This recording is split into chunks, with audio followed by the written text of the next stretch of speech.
Hello. അങ്ങനെ നമ്മളൊരു നല്ലൊരു മഴയിൽ നിന്ന് സ്റ്റാർട്ട് ചെയ്യാണ്. നമ്മളുടെ പ്രോഗ്രാം ദിവസമാണെന്ന്. മടവൂർ ശ്രീ മഹാദേവ ക്ഷേത്രത്തിലാണ് പ്രോഗ്രാം. ഞങ്ങളോട് ആരെ കാത്തിരിക്കണമെന്നറിയോ? ഞങ്ങൾ ട്രാവലർ വരാൻ വെയിറ്റ് ചെയ്തിരിക്കുകയാണ്. നമ്മളെല്ലാം റെഡിയാക്കി പിള്ളേർക്കുള്ള ORS വരെ സെറ്റാക്കി വെച്ചിരിക്കുകയാണ്. അപ്പോൾ അവരെ പട്ടത്തുനിന്ന് പിക്ക് ചെയ്യാൻ പോയിരിക്കണം അവിടുത്തെ കുട്ടികളെ. എന്നിട്ട് ഇങ്ങോട്ടേക്ക് വരും. അങ്ങനെ നമ്മളെല്ലാവരും പിക്ക് ചെയ്തു. നല്ല മഴ പെയ്യുന്നുണ്ട് കേട്ടോ. അപ്പോൾ നമ്മൾ അമ്പലത്തിലോട്ട് പോകണ ഇതാണ് നമ്മൾ കാണുന്നത്. പിന്നെ അവിടെ എത്തി നമ്മൾ നല്ല അടിപൊളി സദ്യ എല്ലാം കഴിച്ചു. പിന്നെ അവിടെ നിന്ന് നമ്മൾ എല്ലാ കുട്ടികളുടെ മേക്കപ്പിനെത്തി. അപ്പോൾ എല്ലാവരും മേക്കപ്പ് ചെയ്തു. അവിടെ അമ്പലത്തിൻ്റെ അടുത്തൊരു വീട്ടിലാണ് നമ്മൾ മേക്കപ്പ് ചെയ്തത്. അവിടെ നിന്ന് റെഡി ആയിട്ട് നമ്മൾ അവിടെ നിന്ന് ട്രാവലർ തന്നെ കയറി അമ്പലത്തിലോട്ട് പോകണം. അപ്പോൾ എല്ലാവരും നല്ല അടിപൊളിയായിട്ട് റെഡിയായി വണ്ടിയിലിരിക്കുകയാണ്. അടുത്ത് തന്നെയാണ്, പക്ഷേ നമ്മൾ ട്രാവലർ എല്ലാവരും റെഡിയായി ലഗേജസൊക്കെ ഉള്ളതുകൊണ്ട് ട്രാവലറിലാണ് ആ വീട്ടിൽ നിന്ന് അമ്പലത്തിലോട്ട് പോണത്.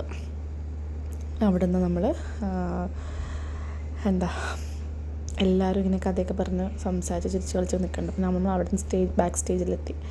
അവിടെ എല്ലാവരും കുറച്ച് നേരം പ്രാക്ടീസ് ചെയ്യുന്നു, കുറച്ച് നേരം അവിടെ കഥ പറയുന്നു, പിന്നെ അവിടെ അഴുത്തിടുന്നു. അങ്ങനെ വേണ്ട ബഹളം. നല്ല മഴ. പ്രോഗ്രാം തുടങ്ങണ ആ സമയം വരെയും മഴയായിരുന്നു. അങ്ങനെ ഇവിടെ ഒരാൾ സുഖമായി മേക്കപ്പൊക്കെ ചെയ്തിട്ട് കിടന്ന് ഉറങ്ങുന്നുണ്ട്. മറിച്ച് നമ്മൾ ഡ്യൂട്ടി എല്ലാം കഴിഞ്ഞിട്ട് ആൾ ക്ഷീണിച്ച് അവിടെ ഇരുന്ന് ഉറങ്ങുന്നുണ്ട്. ബാക്കിയായിട്ടും പ്രാക്ടീസൊക്കെ ചെയ്യുന്നുണ്ട്. പ്രോഗ്രാമൊക്കെ അടിപൊളിയായിട്ട് നല്ല രീതിയിൽ തന്നെ അവസാനിച്ചു. അടിപൊളി പ്രോഗ്രാമായിരുന്നു. ഒരുപാട് നല്ല റിവ്യൂസ് കിട്ടിയൊരു പ്രോഗ്രാമായിരുന്നു.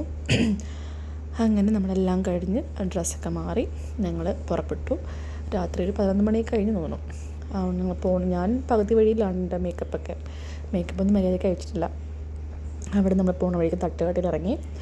എല്ലാവരും ദോശയും ചിക്കനും ഒക്കെ മേടിച്ച് കഴിച്ചു. അപ്പോൾ ഞാനും ദോശയും ചമ്മന്തി എല്ലാം കഴിച്ച് ഞങ്ങളവിടെ നിന്ന് 1:30 ഇവിടെ എത്തിയപ്പം. നെക്സ്റ്റ് ഡേ ഞാൻ എല്ലാ ലഗേജസും എടുത്ത് എല്ലാം റെഡിയാക്കി ഒന്നും കൂടെ സെറ്റ് ചെയ്തിട്ട് കൊറിയർ അയച്ചു. അതിനുശേഷം അവിടെ നിന്ന് അടുത്ത യാത്ര. ഒരു റെസ്റ്റ് പോലും ഇല്ലാണ്ട് ഞാൻ പോവുകയാണ് കോഴിക്കോടേക്ക്. കോഴിക്കോട് എന്തിനാണ് പോകണമെന്ന് വെച്ചാൽ രണ്ടുപേരും മനസ്സമാധാനം നടന്നില്ല എനിക്ക്. അപ്പോൾ ഞാൻ അങ്ങോട്ടേക്ക് പോവുകയാണ്. അതിൻ്റെ വീഡിയോ ഉടനെ വരുന്നതായിരിക്കും.